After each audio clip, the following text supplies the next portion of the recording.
नमस्कार, देवभूमि समाचार में आप सभी का स्वागत है। मैं हूं आपके साथ प्रज्ञा मिश्रा। बुलेटिन की शुरुआत करेंगे बड़ी और अहम खबर के साथ। तो सबसे पहले बात कर लेते हैं, खबर पौड़ी गढ़वाल से है, जहां मुख्यमंत्री धामी गढ़वाल के बिलखेत में आयोजित 3 दिवसीय नयार वैली एडवेंचर फेस्टिवल 2026 में शामिल हुए। उन्होंने कार्यक्रम स्थल पर लगे विभिन्न स्टॉलों और प्रदर्शनी का निरीक्षण किया। इस दौरान स्थानीय लोगों और पर्यटकों ने बड़ी संख्या में उनका स्वागत भी किया। ये आयोजन एडवेंचर खेलों और पर्यटन को बढ़ावा देने के लिए किया जा रहा है। सख्त निर्णयों और जन कल्याणकारी नीतियों से मुख्यमंत्री धामी की लोकप्रियता प्रदेश में लगातार बढ़ रही है। तो आपको बता दें, सीएम धामी ने पौड़ी गढ़वाल के बिलखेत पहुंचे थे, जहां उन्होंने नयार वैली एडवेंचर फेस्टिवल 2026 का उद्घाटन किया।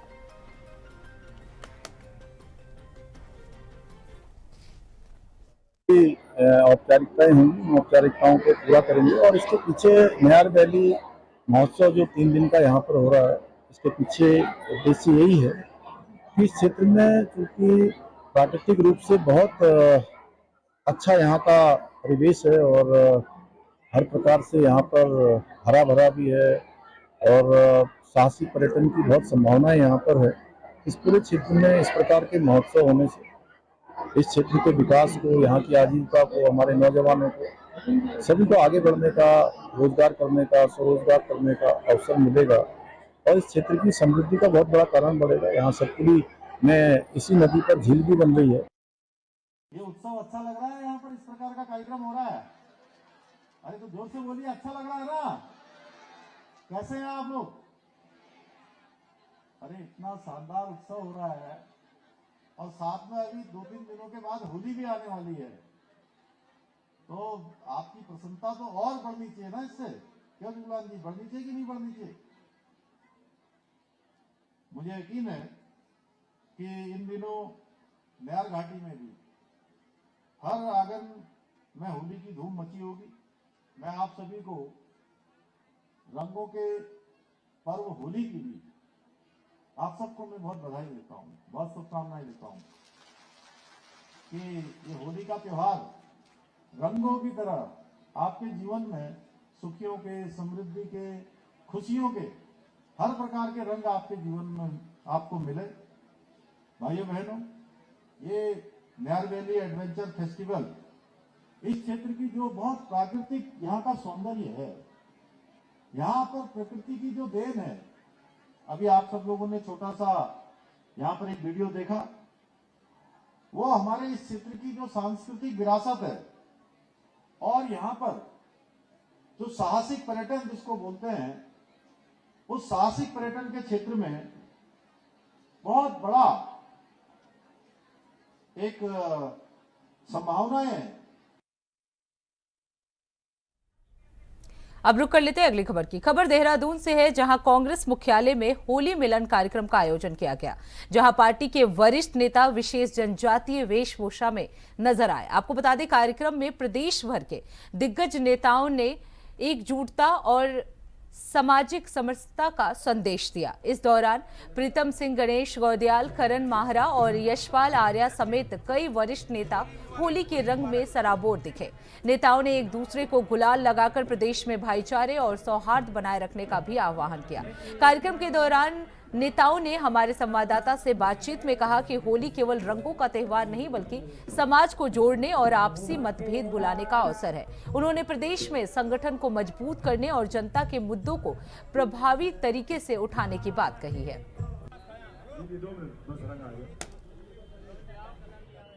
उत्तराखंड की राजधानी देहरादून में कांग्रेस मुख्यालय में होली का जो पर्व है, जो तैयारियां हैं वो शुरू हो गई है। लेकिन सबसे अद्भुत और सकारात्मक बात यह है कि जो प्रीतम सिंह साहब हैं, करण माहरा साहब हैं, वो अलग वेशभूषा में यहाँ पर नजर आ रहे हैं। उत्तराखंडियत की ये वेशभूषा है। सर, किस तरीके से देखते हैं? आज तो नज़ारे कुछ अलग ही हैं। नहीं, देखिए, आज होली के शुभ अवसर पर आज आयोजन प्रदेश कांग्रेस कमेटी ने किया है। आपने कहा जो अंग वस्त्र हमने धारण किए हैं, ये ट्राइबल जो है वो है। उन्होंने जो है, जब हमारे प्रदेश अध्यक्ष उनके कार्यक्रम में गए थे, तो उन्होंने अपना जो अंग वस्त्र है, जो ट्राइबल की पहचान है, उसको जो है उनको दी।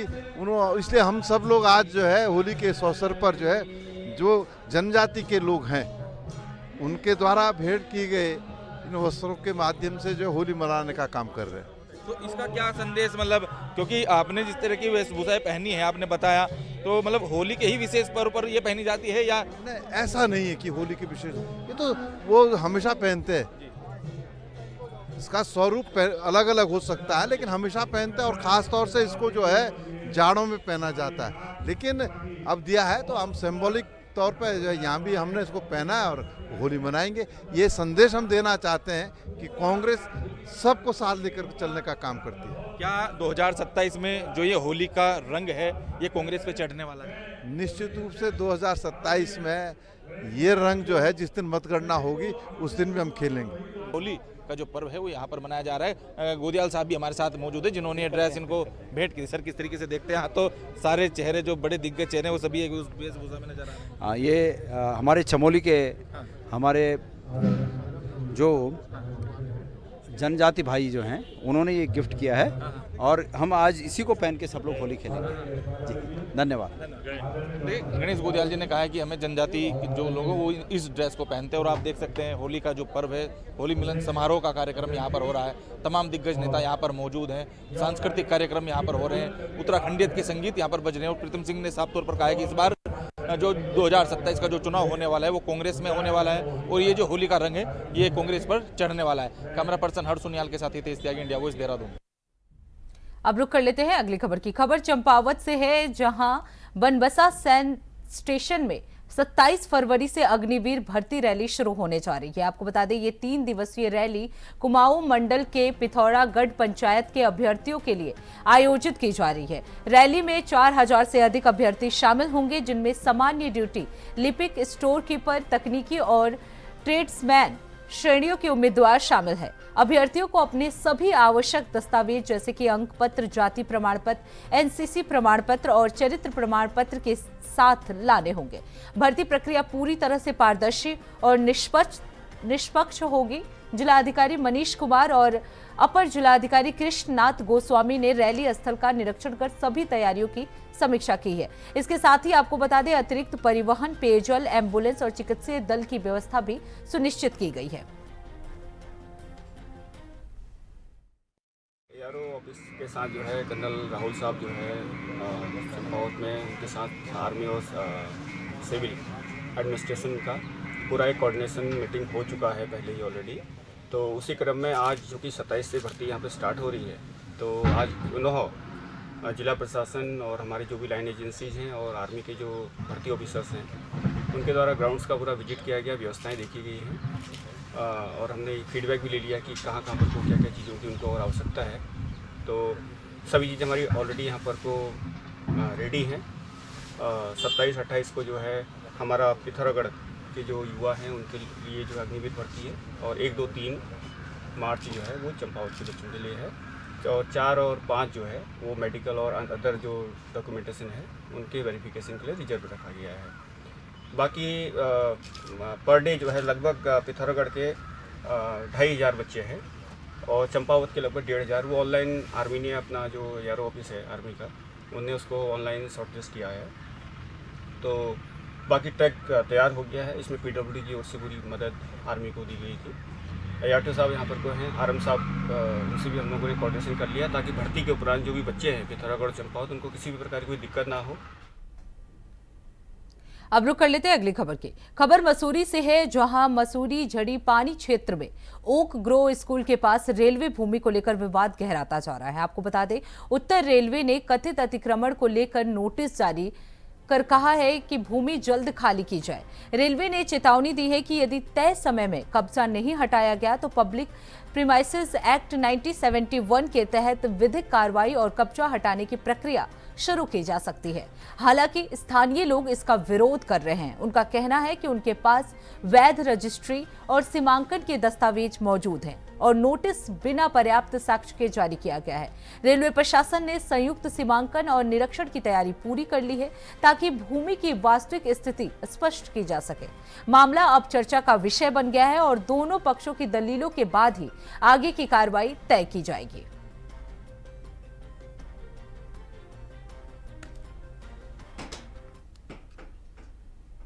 अब रुक कर लेते हैं अगली खबर की। खबर देहरादून से है, जहां उत्तराखंड सरकार की महत्वाकांक्षी नंदा गौरा योजना के तहत वित्तीय वर्ष 2025-26 में 33,251 बालिकाओं को 145 करोड़ की धनराशि सीधे उनके बैंक खातों में भेजी गई है। ये राशि जन्म और 12वीं उत्तीर्ण होने पर सहायता के रूप में प्रदान की गई।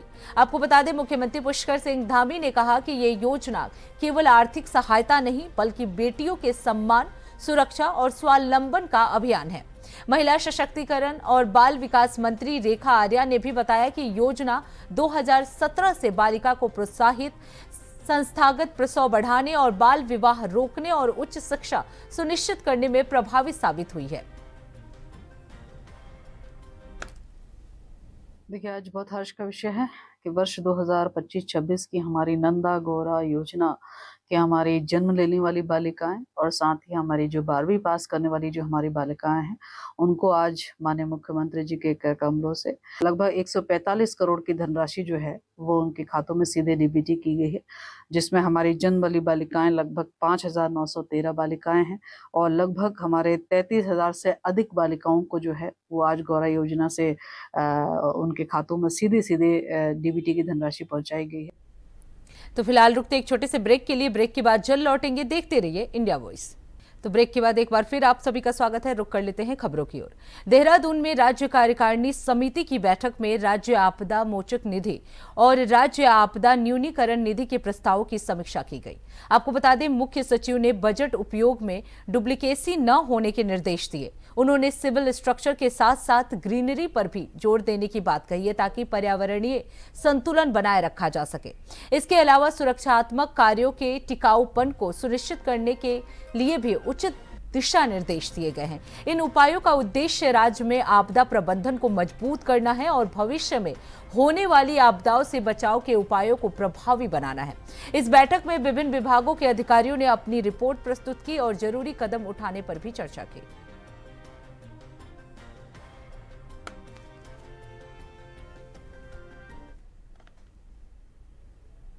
अब रुक कर लेते अगली खबर की। महज 1 वर्ष 7 महीने की बेबी मेहर कौर ने अपनी प्रतिभा से इतिहास रच दिया है। हल्द्वानी की मेहर कौर का नाम आधिकारिक रूप से वर्ल्ड बुक ऑफ रिकॉर्ड्स में दर्ज किया गया है, जो इस उम्र के किसी भी बच्चे के लिए अभूतपूर्व उपलब्धि मानी जा रही है। मेहर ने केवल 25 सामान्य ज्ञान प्रश्नों के सही उत्तर दिए, जो उनकी बुद्धिमत्ता, स्मरण शक्ति और संज्ञानात्मक क्षमता को साबित करता है।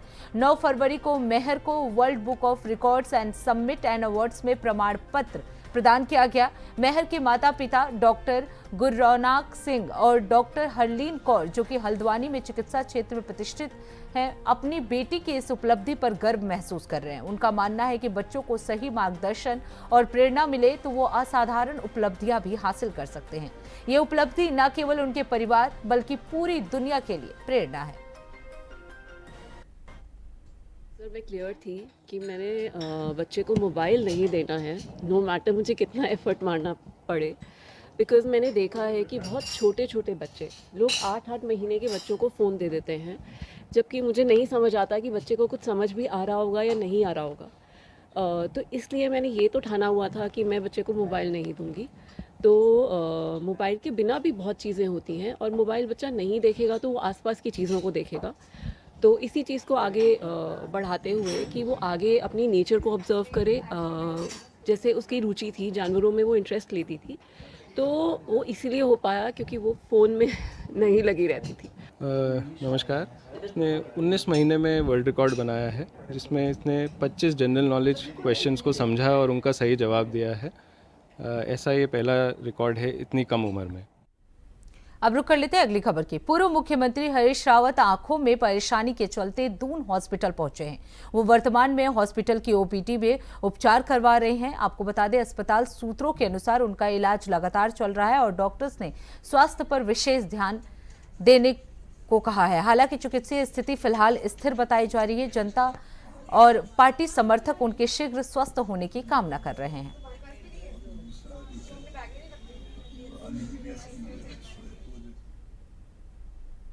अब रुक कर लेते हैं अगली खबर की। खबर विकासनगर से है, जहां ढकरानी क्रेशर प्लांट और आसपास के खनन गतिविधियों को लेकर भारी विवाद बढ़ गया है। स्थानीय किसानों और समाज सेवकों का आरोप है कि बाहरी प्रदेशों से आए क्रेशर प्लांट स्वामी खनन विभाग द्वारा बनाए गए नियमों को ताक पर रखकर संचालन कर रहे हैं। वरिष्ठ समाज सेवी और आरटीआई एक्टिविस्ट रघुनाथ सिंह नेगी ने कहा कि कई नेताओं और अधिकारियों के संरक्षण में ये प्लांट चल रहे हैं और नियमों का उल्लंघन हो रहा है। प्रदेश सचिव कांग्रेस कमेटी उत्तराखंड विकास शर्मा ने एसडीएम विकासनगर से सख्त कार्रवाई और जांच की मांग की है। उनका कहना है कि अवैध खनन, ओवरलोडिंग के मामलों में संज्ञान लेना प्रशासन की जिम्मेदारी है।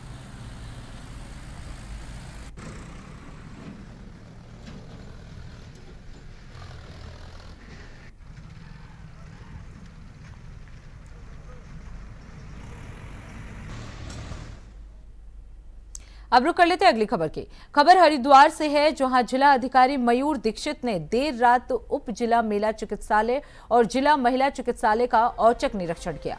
उन्होंने मरीजों से सुविधाओं, इलाज, साफ सफाई की जानकारी ली। जिला अधिकारी ने अस्पताल में बेडशीट और कंबल की धुलाई, साफ सफाई, सीसीटीवी, पेयजल और विद्युत व्यवस्था दुरुस्त रखने के निर्देश दिए हैं। जिला महिला चिकित्सालय में लेबर रूम और प्रसव सुविधाओं का भी निरीक्षण किया गया। उन्होंने डॉक्टरों को गर्भवती महिलाओं का सही इलाज सुनिश्चित करने और अनावश्यक रेफर न करने के निर्देश दिए। अस्पताल में एम्बुलेंस और 108 सेवा हमेशा उपलब्ध रहने की हिदायत भी दी गई है।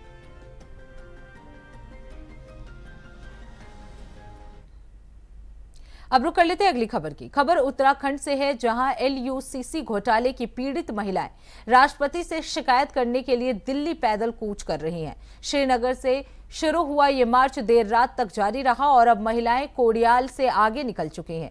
महिलाओं की मांग है कि उनकी जमा पूंजी वापस की जाए और घोटाले में दोषियों के खिलाफ सख्त कार्रवाई की जाए। उनका कहना है कि लंबे समय से धरना प्रदर्शन और शिकायत के बावजूद सुनवाई नहीं हुई, इसलिए मजबूर होकर वो लंबा मार्च कर रही हैं।